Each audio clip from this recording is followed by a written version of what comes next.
পলাশবাড়ি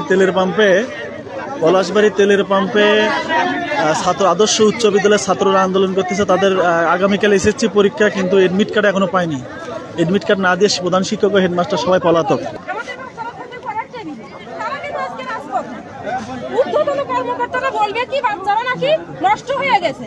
কেন নষ্ট হয়? শিক্ষকেরা যদি শিক্ষার্থীর সঙ্গে খারাপ আচরণ করে, এটাও তো একটা খারাপ আচরণের মধ্যেই পড়ে। তাহলে বাচ্চারা কি করবে? কারণ আমরা তো অভিভাবক, আমরা কত মাথার ঘাম পায়ে ফেলে বাচ্চাদের এই পর্যন্ত নিয়ে এসেছি মাধ্যমিক পরীক্ষা দেওয়ার জন্য। তাহলে বাচ্চারা কিভাবে ঘুমাবে, কিভাবে খাবে? এই যে সারাটা দিন স্কুলে পড়ে থাকলো বাচ্চারা, তাহলে আমাদের চিন্তা হচ্ছে বাচ্চারা যাচ্ছে কোথায়, খাচ্ছে কি, কাল পরীক্ষা দেবে কি, কি অবস্থা। সেই জন্য আমরা রাত 10টায় এখানে আসছি বাচ্চাদের কিছু সলিউশন পাওয়ার জন্য, যে ওরা যেন কালকে পরীক্ষা দিতে পারে। এখানে যেন ইউনো টিওনো এসেছিলেন, যা আসা প্রয়োজন আমরা আসি শেষ পর্যন্ত তাদেরকে দেখতে চাই, তারা যেন কিছু সলিউশন দেয়, পরীক্ষা দিতে পারে, যেন কালকে আমরা 10টার মধ্যে যায় পরীক্ষার্থীরা পরীক্ষা দিতে পারে। এইটুকুই আমাদের আবেদন।